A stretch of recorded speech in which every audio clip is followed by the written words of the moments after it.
(1948년) 이 세상에 없던 국가가 탄생하다.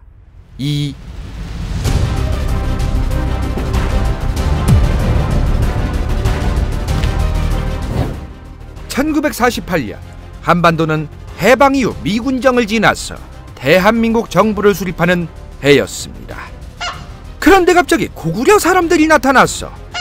여긴 원래 기원전부터 고구려의 영토였다면서 닭거지라며 고구려 세우겠다고 난리를 쳤다고 가정해봅시다. 아니 그냥 싹 다 갑자기 튀어나왔어. 대한민국이고 뭐고 닭거지라고 얘기했다고 가정해봅시다.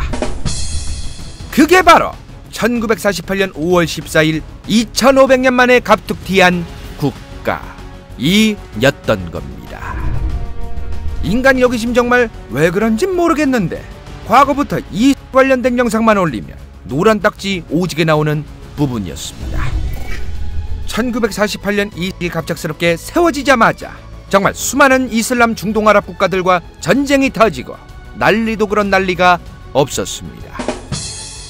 그게 바로 이 건국 이후 터진 중동전쟁인 겁니다.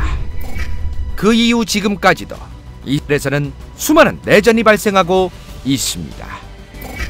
그리고 지금 이 시간 내도 이스라엘에서는 특정 지역과의 분쟁이 지속되고 있습니다.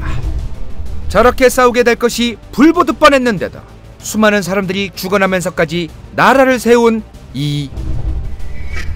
도대체 왜 유대인들은 왜 저렇게까지 국가를 만들려고 안간힘을 썼던 것일까? 호기심 기독교 편에서 다 설명드리긴 했지만 다시 한번 짧게 알고 넘어갑시다. 옛날 아주 먼 옛날, 추정할 수밖에 없던 아주 먼 옛날, 하나님은 천지창조하고 아담과 하와를 키우십니다.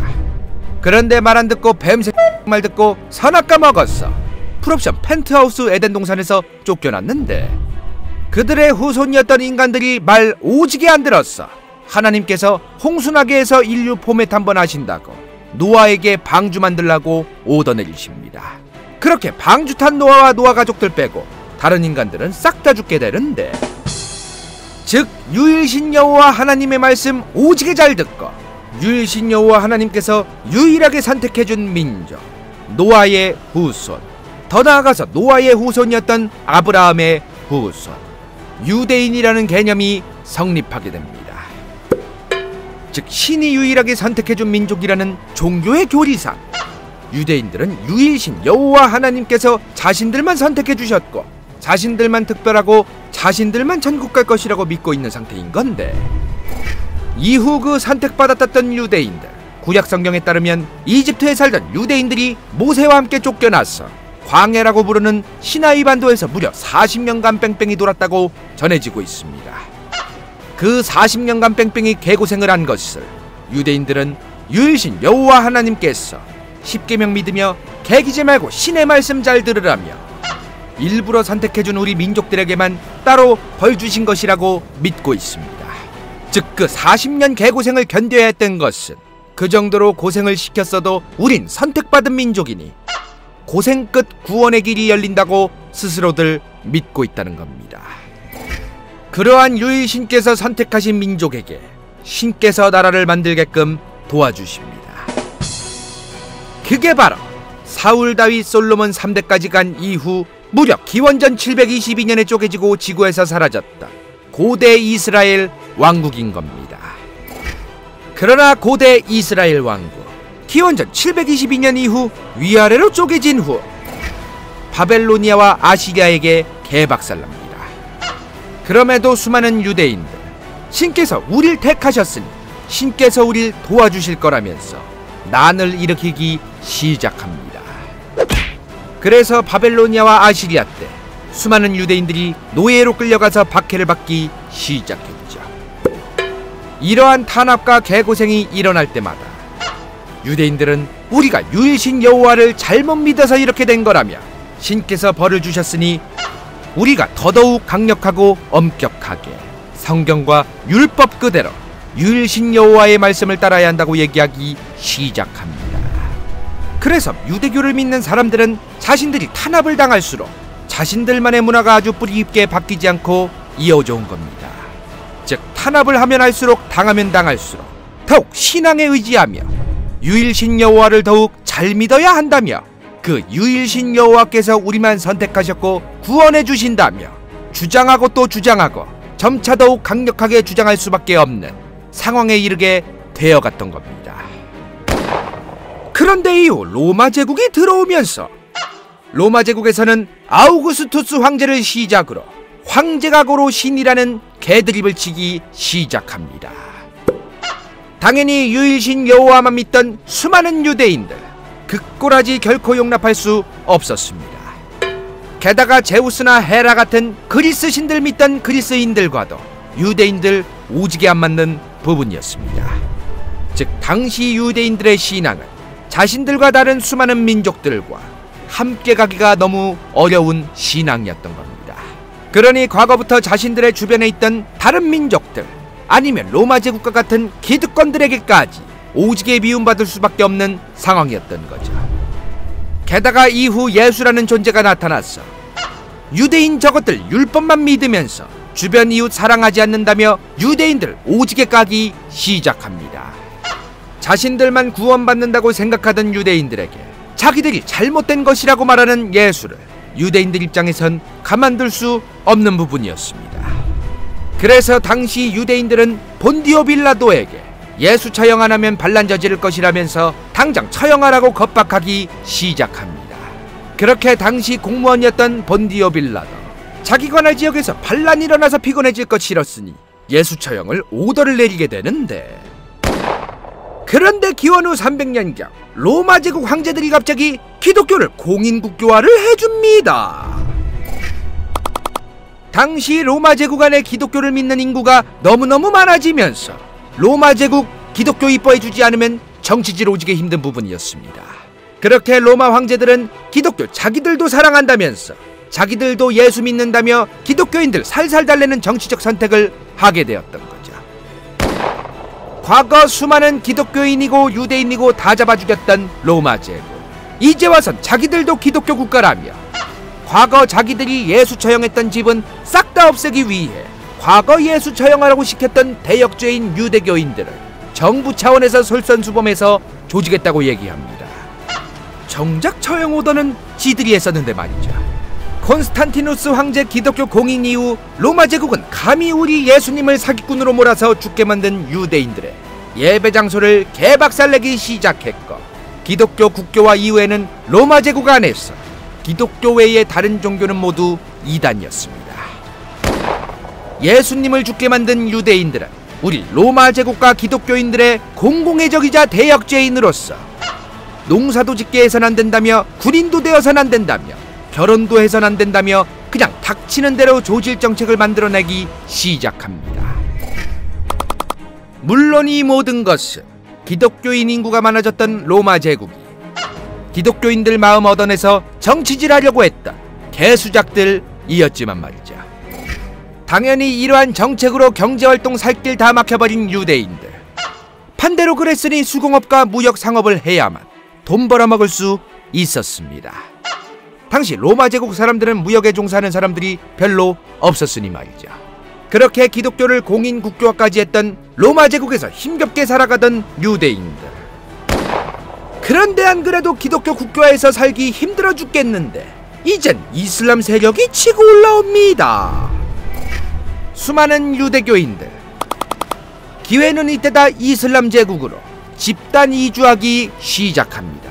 왜냐면 황제가 신이라고 했다가 나중 가서 기독교 인구 많아져서 어거지로 유대교인들 대역죄인이라며 태세 전환했던 로마 제국과 달리 당시 이슬람 제국은 다른 종교를 믿는 것을 보장해주는 대신 세금만 더 내면 된다고 얘기해줬었으니 말이죠. 게다가 당시 강력한 기독교 세력 비잔틴 제국과 싸워야 했던 이슬람 제국은 당시 중동 아랍 유목민족들이 모여서 형성되었으니 문맹률이 상당히 오지게 높은 상황이었는데, 반대로 유대인들은 자신들의 신앙을 위해 무조건 율법을 읽어야 해서 문맹률도 낮았고 무역으로 돈 벌고 있었어 상대적으로 개똑똑했었습니다. 즉 로마 제국에서 오지게 괴롭힘 당하던 것과 달리 초기의 이슬람 제국 쪽에서는 공무원도 되고 무역도 담당하고 훨씬 좋은 대우를 받기 시작했던 겁니다. 그러나 그러한 이슬람 제국 영토, 달리 말하면 원래 저 이슬람 제국 영토였고 유대인들도 살던 곳이 이후에는 기독교인들이 통치하는 지역으로 바뀌면서 다시 한번 사탄 이교도 배반자로서 오직에 탄압당하기 시작합니다. 그리고 이슬람 제국도 이후 오직에 찢어지면서 이 양반들도 무조건 이슬람만 믿게 해서 국민들 선동하려는 정치질을 시작했고, 이때부터는 이슬람 제국에서도 유대인들이 탄압당하기 시작합니다. 지난 역사 동안 유대교인들은 자신들의 살 길을 찾기 위해 유럽 전역과 중동아랍 전역으로 퍼지기 시작했었습니다. 문제는 퍼진 곳곳마다 유대인들을 포함한 소수민족, 소수종교들에 대해 오케이를 해주다가도 나중에 상황 안 좋아지면 수많은 국가들이 바로 태세전환했었다는 겁니다.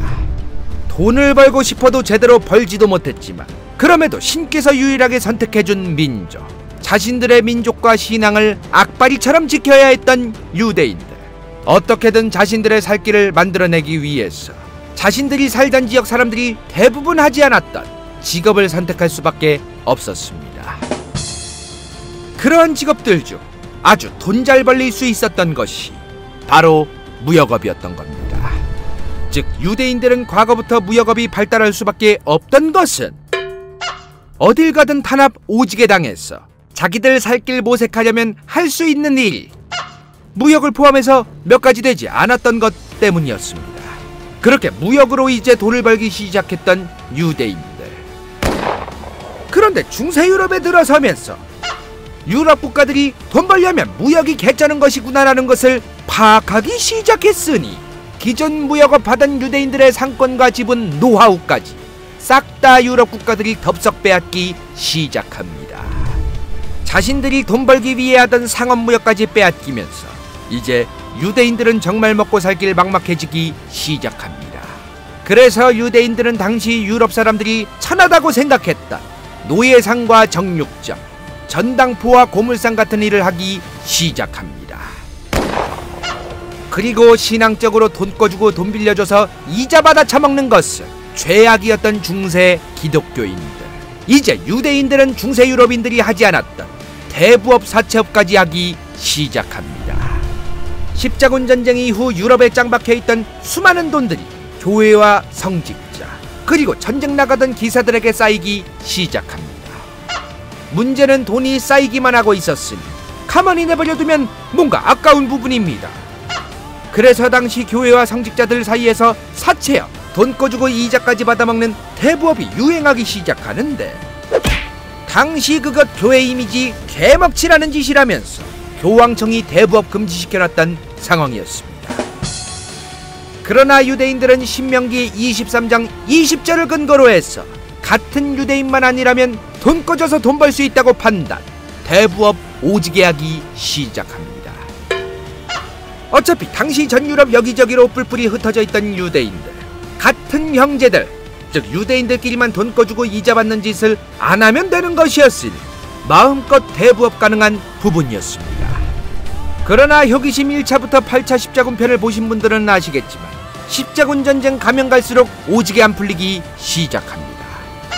기독교를 믿던 수많은 민중들은 점차 교황에 대해 비호감을 갖게 되는 사람들이 늘어나기 시작했고, 게다가 황제들도 교황의 권력을 견제하려고 정치질을 시전하기 시작합니다.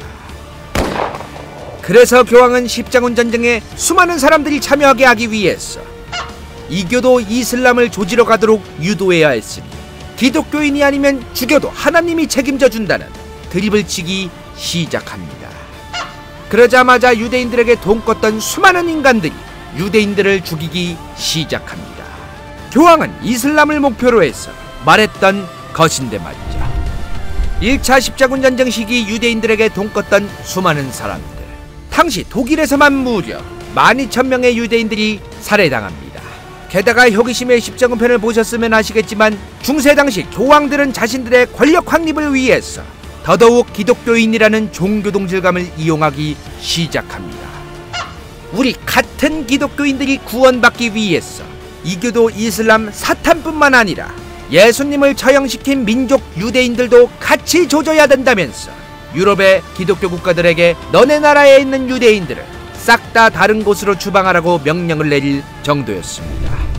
당시 수많은 기독교인들이 교황에게 불만을 품기 전에 우리 같은 모든 기독교인들의 관심과 눈을 너도 나도 할 것 없이 공공의 적 공공의 사탄 유대인을 조지게 하려 했던 것.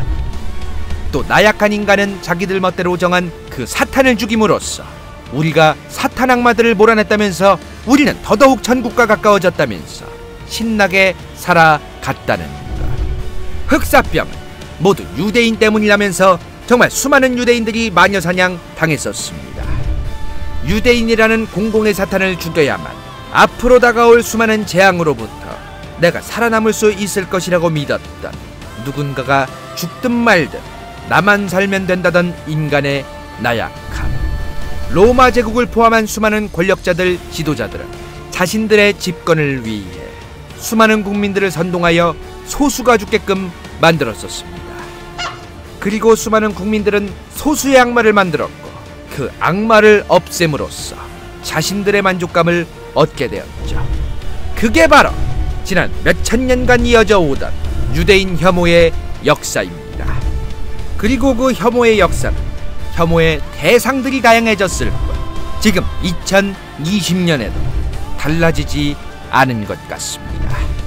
과거 그 혐오를 이용했던 저 인간, 그리고 그것에 호응해줬던 독일 국민들, 우리는 이것을 어떻게 바라봐야 하는가? 도대체 누구의 탓을 해야 하는 것일까? 그저 지도자를 탓하면 되는 것인가? 아니면 그 지도자에 호응해준 국민들을 탓해야 하는 것일까? 그리고 앞으로는 나약한 인간에 의해 그러한 일이 일어나지 않을 것인가? 그런데 그러한 혐오의 대상이었던 유대인들이 지금 전 세계의 경제를 쥐락펴락하고 있다는 겁니다.